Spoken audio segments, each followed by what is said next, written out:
తోమా లేనప్పుడు యేసుక్రీస్తు ప్రభువారు మూసి ఉన్న తలుపులు గల గదిలోనికి వచ్చారు ఆయన. అప్పుడు తోమా లేడు. అప్పుడు శిష్యులందరూ చెప్పారు, నీవు లేవు, ప్రభు వచ్చారు లోపలికే, మేము చూసాము, ఆయన మా మీద పరిశుద్ధాత్మను ఊదారు, సమాధానం అని చెప్పారు అని చెప్తే తోమా నమ్మలేదంట. యేసుక్రీస్తు ప్రభువారితోనే ఉన్నటువంటి శిష్యులలో ఒక శిష్యుడు కదా తోమా ఎలాంటి వాడంటే అస్తమానం అన్ని డౌట్లు వస్తూ ఉంటాయి తోమాకి. మామూలుగా డౌటింగ్ థామస్ అంటారు, ఆయన పేరే అది. డౌట్లు వస్తూ ఉంటాయి, కామన్గా వచ్చే డౌట్లు వేరే, ఇది చాలా పెద్ద డౌట్ వచ్చేసింది దీనికి. ఇక్కడ మామూలుగా చాలా మంచోడనే చెప్పాలి తోమా, ఎందుకంటే ప్రభువుతో పాటు చనిపోవడానికి కూడా సిద్ధపడ్డాడు ఫస్ట్ అటెంప్ట్లోనే. ఎలాగంటే మార్తా మరియా లాజరు బేతనీలో ఉంటారు, లాజరు సిక్ అవుతాడు, లాజరు చనిపోతాడు. లాజరు సిక్ అయినప్పుడు కబురు పెడితే ప్రభువారు వెళ్లకుండా అక్కడ వెయిట్ చేస్తారు. తర్వాత 4వ రోజు వెళదాం పదండి అక్కడికి అంటాడు ఆయన. అప్పుడు శిష్యులు అంటారు, నాయనా అక్కడికి వెళితే కొట్టి చంపేస్తారు మనల్ని, అందరూ ఎదురు చూస్తున్నారు అక్కడ.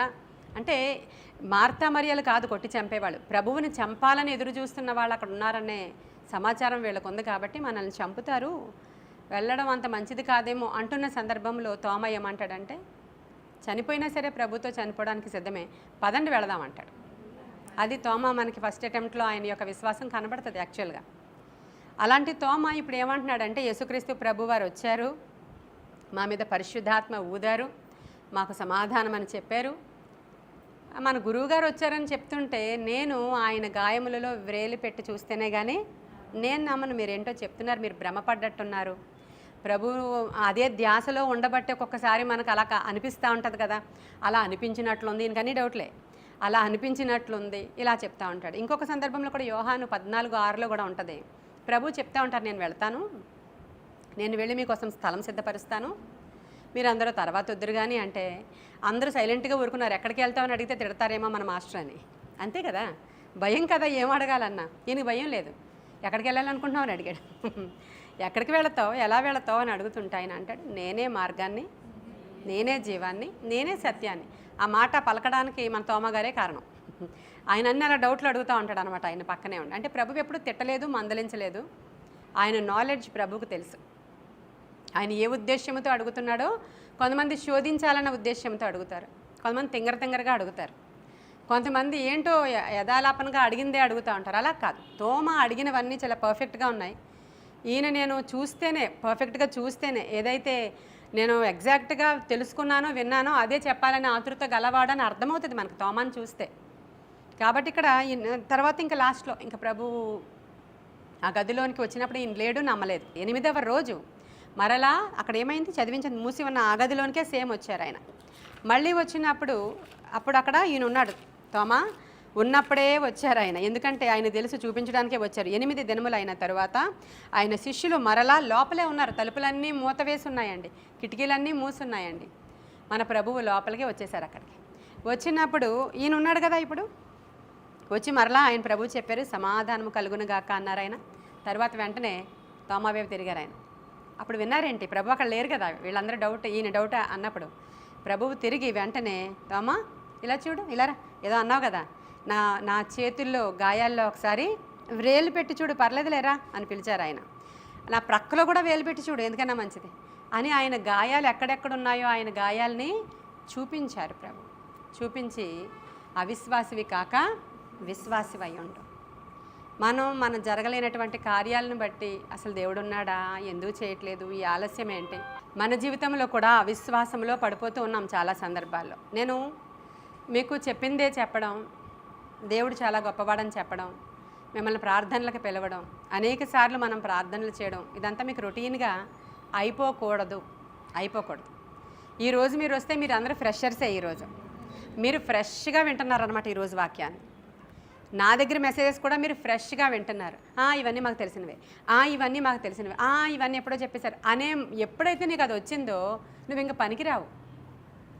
మీరు చిన్న బిడ్డల వంటి వారు అయితేనే కానీ పరలోక రాజ్యంలో మీరు ప్రవేశించలేరు. అంటే ప్రతిదినము మనం లెర్నర్స్ కింద ఉండాలి, అంటే నేర్చుకునేవారి కింద, వినేవారి కింద. ఆ తెలిసిన దాంట్లో కూడా ఈరోజు వేరేగా మాట్లాడతాడు దేవుడిని.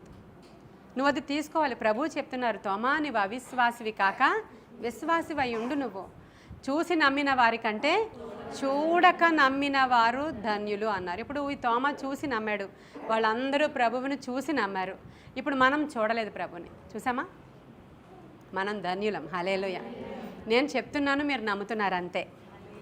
నేను చెప్తున్నాను, మనకొక దేవుడు ఉన్నాడు, మనం అందరము ప్రభువు యొక్క క్రియలు ఇలా తెలుసుకున్నాము.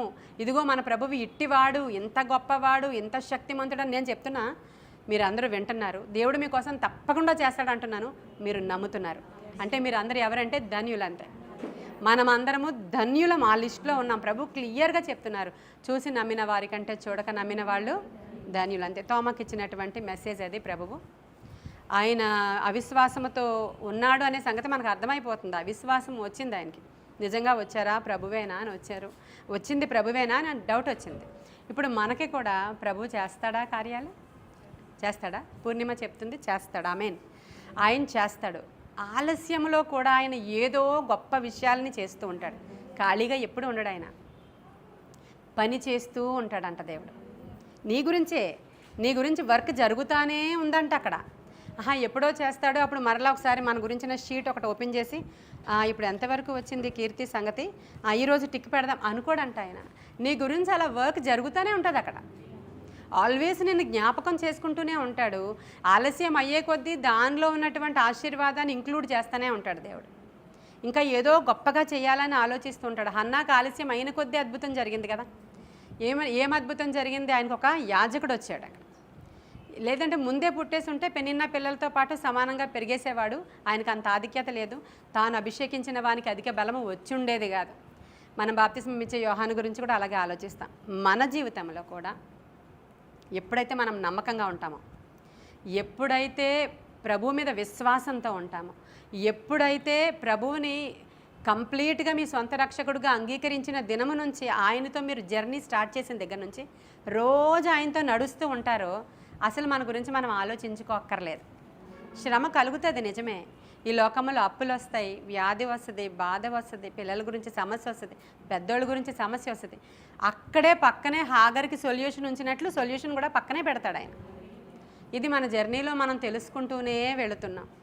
ఇంకా సొల్యూషన్ రాలేదు అంటే మన అవిధేయతల ద్వారా అవి తెచ్చుకుంటాం. అప్పుడు దేవుడి దగ్గరికి వెళ్ళి అవిధేయతను క్షమించమని అడిగితే మళ్ళీ సొల్యూషన్ వచ్చేస్తుంది.